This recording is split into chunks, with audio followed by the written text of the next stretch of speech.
Assalamualaikum warahmatullahi wabarakatuh. Alhamdulillah rabbil alamin. Wassalatu ala asrofil anbiya'i wal mursalin wa ala alihi rasulillahi ajma'in.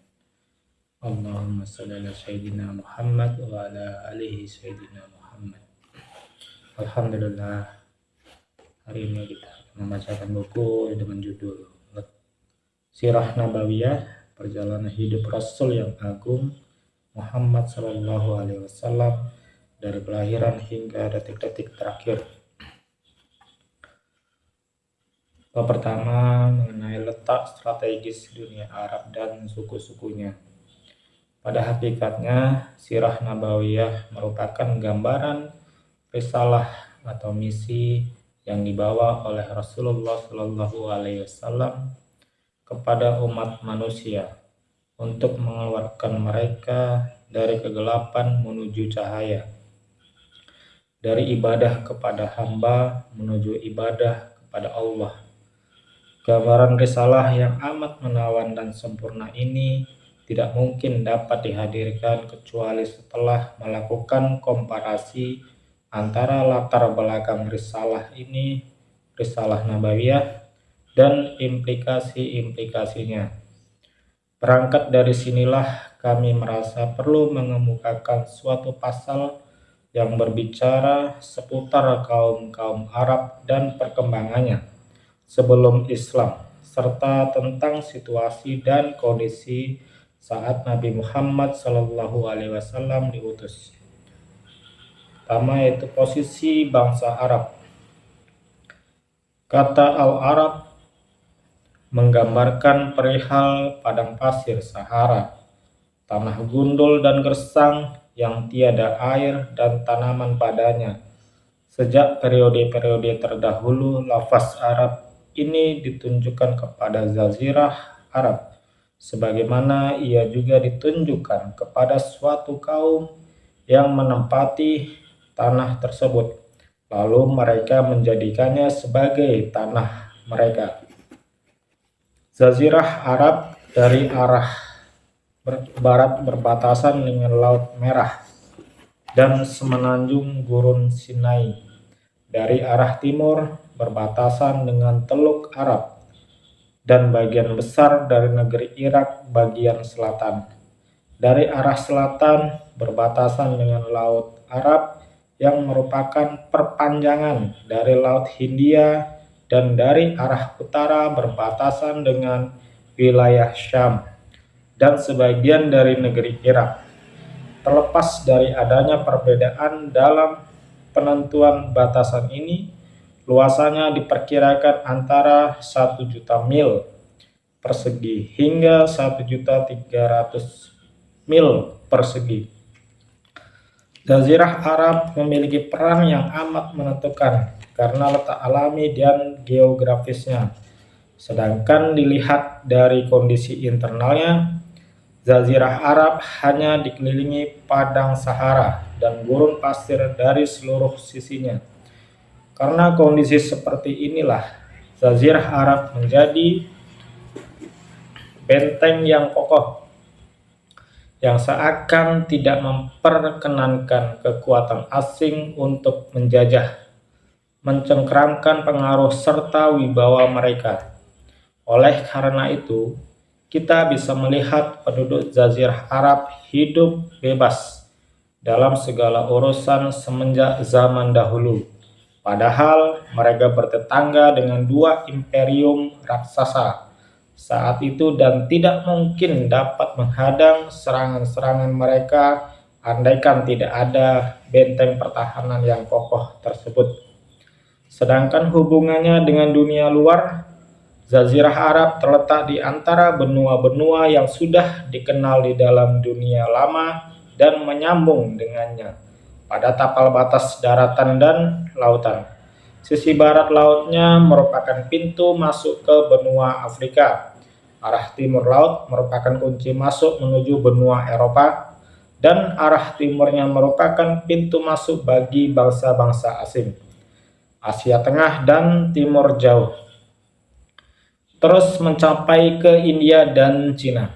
Demikian pula setiap benua lautnya bertemu dengan Jazirah Arab. Setiap kapal dan bahtera laut yang berlayar tentu akan bersandar di pangkalannya. Karena letak geografisnya seperti itu pula, arah utara dan selatan Jazirah Arab menjadi tempat berlabuh bagi berbagai suku bangsa dan pusat pertukaran niaga, peradaban, agama, dan seni. Kaum-kaum Arab. Para sejarawan membagi kaum-kaum Arab berdasarkan garis keturunan asal mereka menjadi 3 bagian, yaitu pertama, Arab Baidah, yaitu kaum-kaum Arab kuno yang sudah punah dan tidak mungkin melacak rincian yang cukup tentang sejarah mereka, seperti Ad, Syamud, Syam, Judais, Imlak, bangsa raksasa, dan lain-lainnya. Yang kedua, Arab Aribah, yaitu kaum-kaum Arab yang berasal dari garis keturunan Ya'rub bin Yasjub bin Khatan, atau disebut pula Arab Khataniyah. Yang ketiga, Arab Mustaribah, yaitu kaum-kaum Arab yang berasal dari garis keturunan Ismail, yang disebut pula Arab Adnaniyah. Tanah air Arab Aribah, kaum Khatan, adalah negeri Yaman. Lalu mereka berkembang menjadi beberapa kabilah dan anak kabilah marga. Yang terkenal darinya adalah 2 kabilah, yaitu pertama, Himyar. Anak kabilahnya yang paling terkenal adalah Zaid al-Jumhur, Quda'ah, dan Syakashik. Yang kedua, Kahlan. Anak kabilahnya yang paling terkenal adalah Hamadan, Anmar, Tayyi, Mazaz, Kindah, Lakham, Judzam, Az, Aus, Khazraj, dan anak cucu dari Jafnah yang merupakan para raja di Syam serta lain-lainnya. Anak-anak kabilah marga Kahlan banyak yang pergi meninggalkan Yaman, lalu menyebar ke berbagai penjuru Jazirah.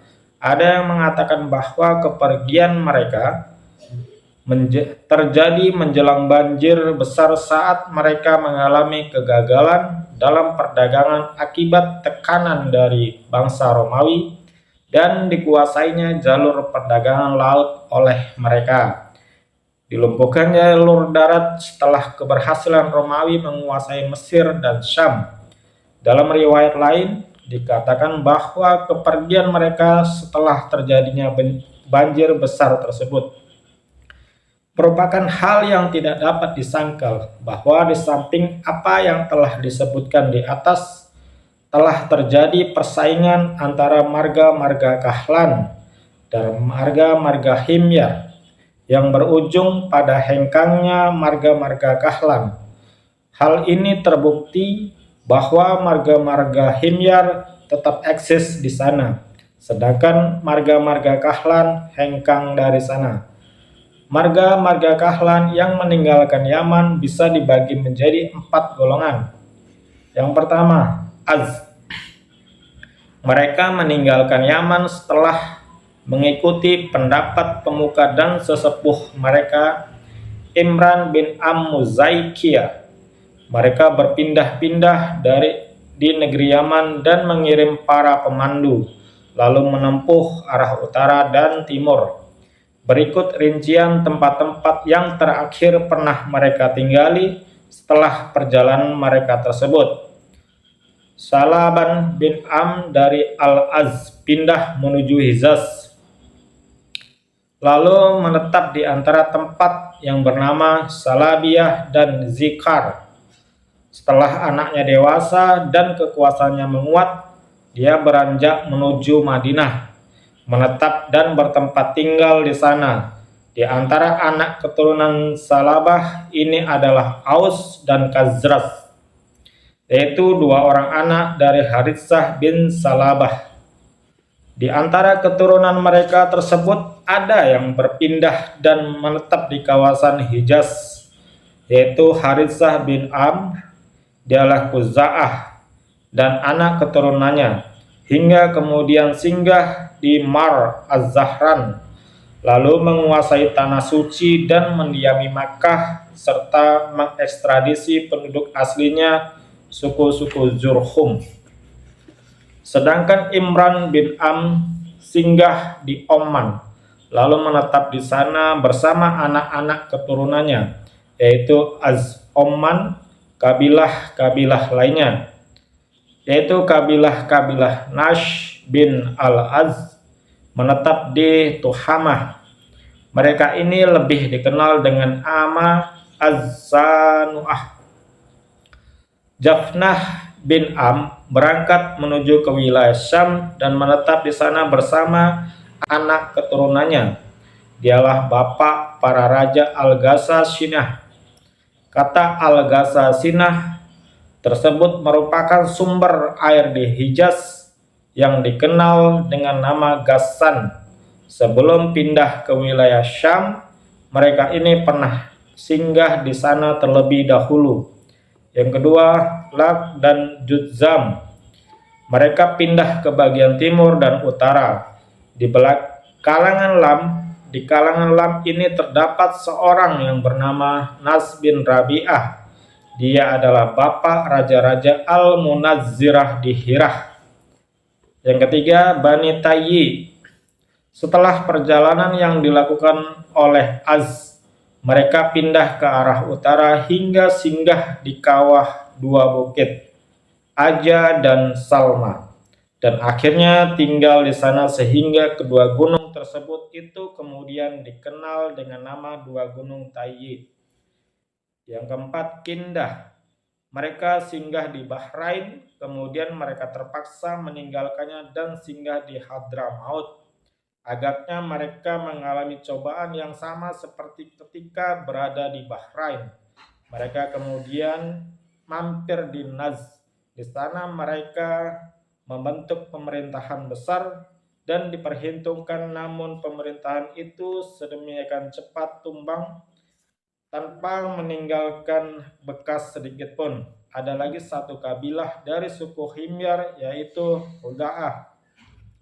Terlepas dari masih diperselisihkan penisbatannya kepada Himyar yang meninggalkan Yaman dan bermukim di daerah pedalaman As-Samawah yang terletak di pinggiran Irak.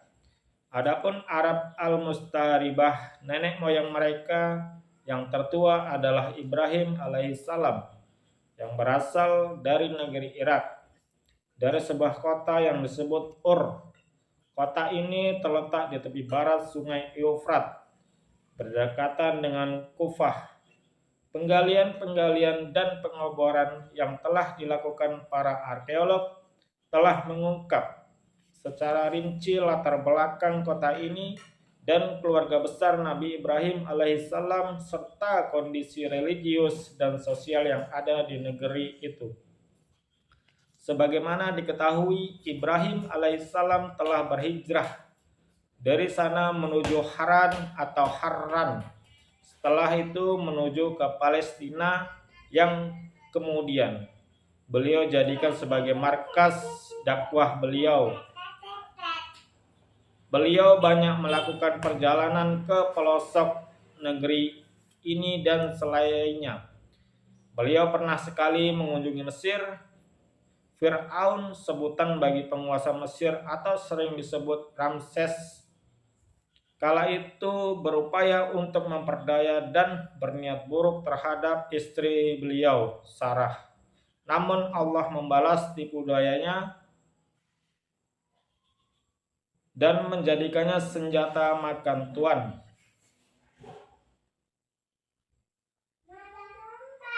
Maka tersadarlah Fir'aun betapa kedekatannya hubungan Sarah dengan Allah hingga akhirnya ia jadikan anaknya Hajar sebagai abdi Sarah.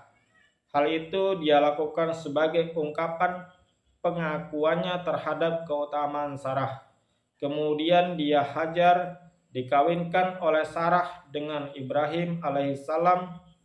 Ibrahim alaihissalam kembali ke Palestina sementara dari hasil pernikahan barunya dengan Hajar tersebut, Allah menganugerahinya anak bernama Ismail alaihissalam. Sarah terbakar api cemburu karenanya, sehingga memaksa Ibrahim untuk mengasingkan Hajar dan putranya yang masih kecil, Ismail alaihissalam. Maka beliau membawa keduanya ke Hijaz dan menempatkan mereka berdua di suatu lembah yang gersang dan tandus di sisi Baitul Haram, yang saat itu hanyalah tanah tinggi berupa gundukan-gundukan yang bila mana air bah datang, ia akan mengalir di sisi kanan dan sisi kirinya. Beliau lalu menempatkan mereka berdua di dalam tenda di atas mata air Zam-Zam bagian atas masjid. Pada saat itu tak ada seorang pun yang tinggal di Makkah dan tidak ada pula mata air. Beliau meletakkan di dekat mereka berdua kantong kulit yang berisi kurma dan wadah air. Setelah itu beliau kembali lagi ke Palestina. Berselang beberapa hari kemudian, bekal dan air pun habis. Sementara di tempat itu tidak ada mata air yang mengalir. Ketika itulah tiba-tiba mata air Zam-Zam memancar berkat karunia Allah, sehingga bisa menjadi sumber penghidupan bagi mereka berdua hingga batas waktu tertentu. Kisah mengenai hal ini sudah banyak diketahui secara lengkap. Suatu kabilah dari Yaman, yaitu Jurhum kedua, datang setelah itu dan bermukim di Makkah atas izin dari ibu Ismail. Ada yang mengatakan mereka sebelumnya berada di lembah-lembah di pinggir kota Makkah. Sedangkan riwayat Al-Bukhari telah menegaskan bahwa mereka singgah di Makkah setelah kedatangan Ismail, yakni sebelum Ismail menginjak remaja. Juga dikatakan bahwa mereka sudah biasa melewati lembah ini Makkah sebelum itu. Dari waktu ke waktu, Ibrahim selalu mengadakan perjalanan ke Makkah untuk mengetahui keadaan keluarga yang ditinggalkannya. Dalam hal ini tidak diketahui berapa kali perjalanan tersebut terjadi. Namun beberapa referensi sejarah yang dapat dipercaya hanya mencatat 4 saja dari perjalanan tersebut. Allah telah menyebutkan di dalam Al-Quran bahwa dia telah memperlihatkan kepada Ibrahim dalam mimpinya seolah-olah dia menyembelih anaknya Ismail. Maka beliau langsung melaksanakan perintah itu sebagaimana dalam firman-Nya, A'udzu billahi minasyaitonir rajim. Bismillahirrahmanirrahim. Falamma aslama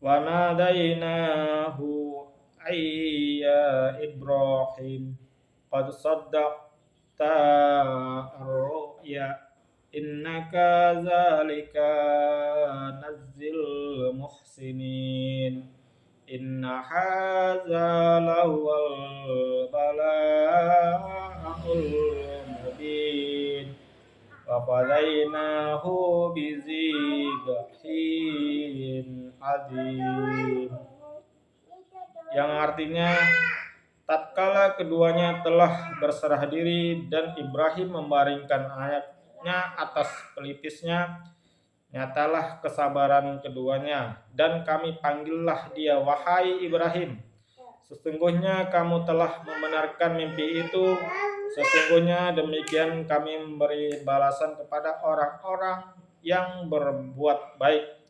Sesungguhnya ini benar-benar suatu ujian yang nyata, dan kami tebus anak itu dengan seekor sembelihan yang besar. Quran As-Saffat ayat 103 hingga 107.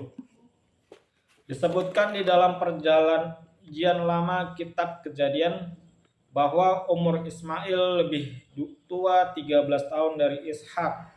Alur cerita ini mendukung statement bahwa peristiwa itu terjadi sebelum kelahiran Ishak, sebab kabar gembira tentang kelahiran Ishak disampaikan setelah mengupas keseluruhan kisah ini.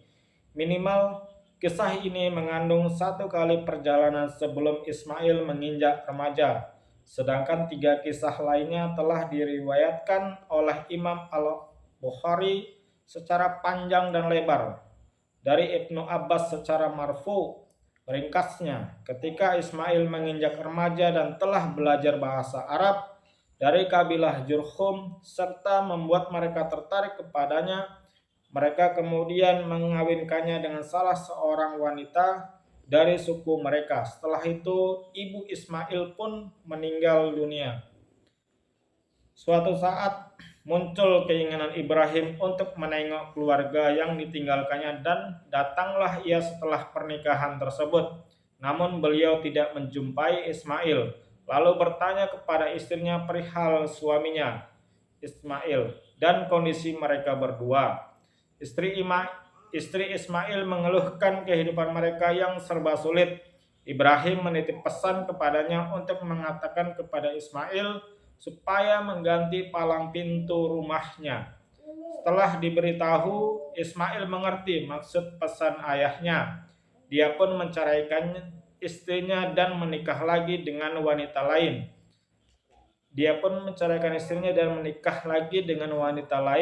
Yaitu putri Mudhad bin Am, sesepuh dan pemuka kabilah Jurhum, menurut pendapat kebanyakan sejarawan. Ibrahim datang lagi setelah perkawinan Ismail yang kedua ini, namun tidak bertemu dengannya. Akhirnya, beliau kembali ke Palestina setelah menanyakan kepada istri Ismail perihal suaminya dan kondisi mereka berdua. Istrinya memuji kepada Allah atas apa yang dianugerahkan kepada mereka berdua. Karenanya, Ibrahim menitip pesan agar Ismail memberikan palang pintu rumahnya. Ibrahim datang lagi untuk ketiga kalinya dan berhasil bertemu dengan Ismail, yang saat itu sedang meraut anak panahnya di bawah sebuah tenda besar di dekat Zamzam. Tatkala melihat kehadiran ayahnya, Ismail segera menyongsongnya dan keduanya pun saling melepas rindu. Pertemuan ini terjadi setelah masa yang sekian lama di mana amat jarang ada seorang ayah yang penuh rasa kasih sayang dan lemah lembut dapat bersabar untuk tidak bersua dengan anaknya. Begitu pula lah sikap yang ditampakkan oleh Ismail, seorang anak yang berbakti dan soleh. Pada pertemuan kali ini mereka berdua membangun Ka'bah dan meninggikan fondasinya. Kemudian Ibrahim pun mengumumkan kepada khalayak manusia agar melakukan haji sebagaimana yang diperintahkan oleh Allah kepadanya. Dari perkawinannya dengan putri Mudhah, Ismail dikaruniai oleh Allah sebanyak 12 orang anak yang semuanya laki-laki, yaitu Nabit atau Nabayut, Kaidar, Adbail, Mibsyam, Mishima, Duma, Misha, Hidat, Yutma, Yutur, Nafis, dan Kaidumam. Dari mereka inilah kemudian berkembang menjadi 12 kabilah yang semuanya menetap di Makkah untuk beberapa lama. Mata pencaharian pokok mereka adalah berdagang dari negeri Yaman ke negeri Syam dan Mesir. Selanjutnya, kabilah-kabilah ini menyebar ke berbagai penjuru Jazirah dan bahkan hingga keluar Jazirah. Kemudian secara bertahap, kondisi mereka seakan tenggelam di bawah zaman, kecuali anak cucu dari Nabit dan Kaidar. Peradaban kaum Al-Anbat, yaitu anak cucu Nabit, mengalami kemajuan pesat di bagian utara Hijaz. Mereka mampu membentuk pemerintahan yang kuat dan dipatuhi oleh para penduduk daerah-daerah di pinggirannya, lalu menjadikan Al-Batra sebagai ibu kotanya. tak seorang pun yang mampu melawan mereka hingga datanglah pasukan Romawi yang kemudian berhasil menghancurkan mereka. Sekelompok peneliti lebih condong berpendapat bahwa raja-raja dari keluarga besar Ghassan, termasuk juga kaum Ansar yang terdiri dari suku Aus dan Khazraj, bukan berasal dari rumpun keluarga besar Qattan, tetapi berasal dari rumpun keluarga besar Nabit bin Ismail dan sisa-sisa keturunan mereka yang berada di kawasan tersebut. Imam Al-Bukhari lebih condong kepada pendapat tersebut, sedangkan Imam Ibnu Hajar lebih menguatkan pendapat yang mengatakan bahwa suku Qahtan berasal dari rumpun keluarga besar Nabit.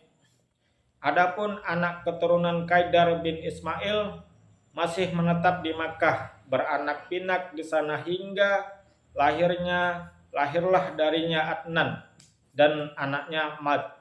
Dari dialah orang-orang Arab Adnaniyah menisbatkan nasab mereka. Adnan adalah kakek ke-21 dalam silsilah Nabi Muhammad sallallahu alaihi wasallam. Terdapat riwayat bahwa Nabi Muhammad sallallahu alaihi wasallam jika menyebutkan nasabnya dan sampai kepada Adnan, maka beliau berhenti sampai di situ sambil bersabda, "Para ahli silsilah nasab telah berdusta."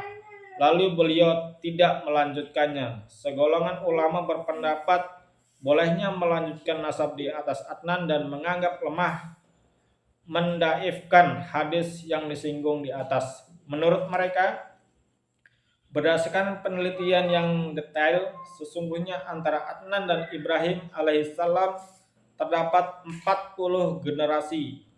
Anak suku Ma'ad, yaitu keturunan Nizar, telah berpencar kemana-mana. Menurut suatu pendapat, Ma'ad tidak memiliki anak selain Nizar. Nizar memiliki 4 orang anak yang kemudian bercabang menjadi 4 kabilah besar, yaitu Iyad, Anmar, Rabi'ah, dan Mudhar. 2 kabilah berakhir inilah yang paling banyak marga dan sukunya. Sedangkan dari Rabi'ah lahir Asad bin Rabi'ah, Anzah, Abdul Qais, 2 putra Wa'il yaitu Bakar dan Taklib, Hanifah, dan lain-lainnya. Sedangkan kabilah Mudhar bercabang menjadi 2 kelompok besar, yaitu Qais, Ailan bin Mudhar, dan marga-marga Ilyas bin Mudhar.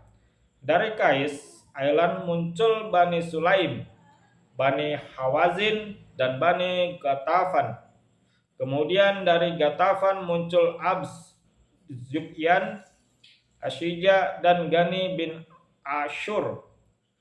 Dari Ilyas bin Mudhar muncul pula Tamim bin Murrah, Huzail bin Muksrikah, Bani Asad bin Kuzaimah, dan marga-marga Kinanah bin Kuzaimah. Dan dari Kinanah muncul Quraisy, yaitu anak cucu Fir bin Malik dan bin An-Nadar bin Kinanah. Quraisy terbagi menjadi beberapa kabilah. Di antara yang terkenal adalah Jumah, Sam, Adi, Mahzum, Taim, Zuhrah, dan marga-marga Qusay bin Kilab, yaitu Abduddar bin Qusay, Asad bin Abdul Uzza bin Qusay, dan Abdu Manaf bin Qusay. Sedangkan dari Abdu Manaf terdapat 4 anak, Abdu Syam, Naufal, Al-Muttalib, dan Hasim. Dari keluarga Hasim inilah Allah pilih Muhammad sallallahu alaihi wasallam bin Abdullah bin Abdul Muttalib bin Hasim. Rasulullah sallallahu alaihi wasallam pernah bersabda, "Innallaha astafa min waladi Ibrahim Ismail, wastafa min waladi Ismail Kinanah, wastafa min bani Kinanata Quraisy, wastafa min Quraisy bani Hasim, wastafani min bani Hasim.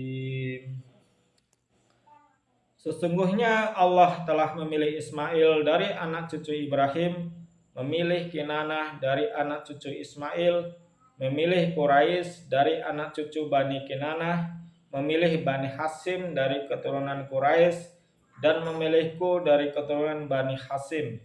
Diriwayatkan hadis Muslim.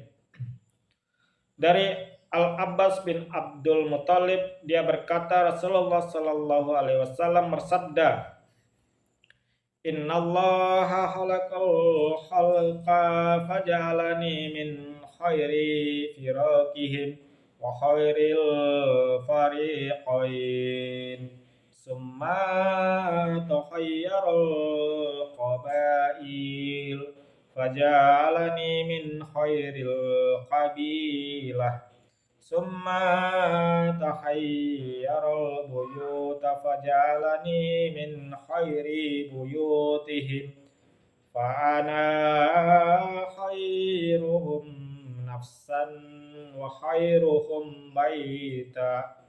Sesungguhnya Allah telah menciptakan makhluk, lalu Dia menjadikanku sebaik-baik golongan mereka dan sebaik-baik dua golongan. Kemudian memilih beberapa kabilah, lalu menjadikanku bagian dari sebaik-baik kabilah. Kemudian memilih beberapa keluarga, lalu menjadikanku bagian dari sebaik-baik keluarga mereka. Maka aku adalah sebaik-baik jiwa di antara mereka dan sebaik-baik keluarga di antara mereka. Setelah anak-anak Adnan beranak pinak, mereka berpencar di berbagai tempat di penjuru Jazirah Arab, menjelajahi tempat yang banyak curah hujannya dan ditumbuhi oleh rumputan.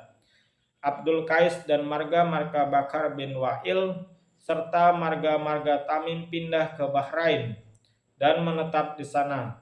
Sedangkan Bani Hanifah bin Sa'ab bin Ali bin Bakar bergerak menuju Yamamah dan singgah di Hijr, ibu kota Yamamah. Semua keluarga Bakar bin Wa'il mendiami sepanjang tanah Jazirah, mulai dari Yamamah, Bahrain, Saif Kazimah hingga mencapai laut, kemudian pinggiran tanah bebas Irak, terus ke Al-Ubullah hingga Haita.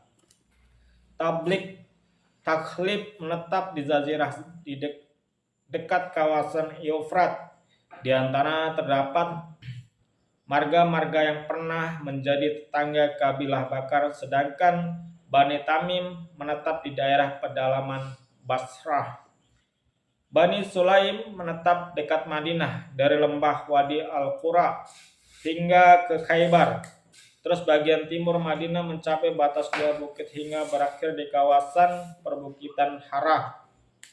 Sementara Syakif menetap di Taif, sedang Hawazin menetap di timur Makkah di pinggiran Autas, yaitu dalam perjalanan antara Makkah dan Basrah.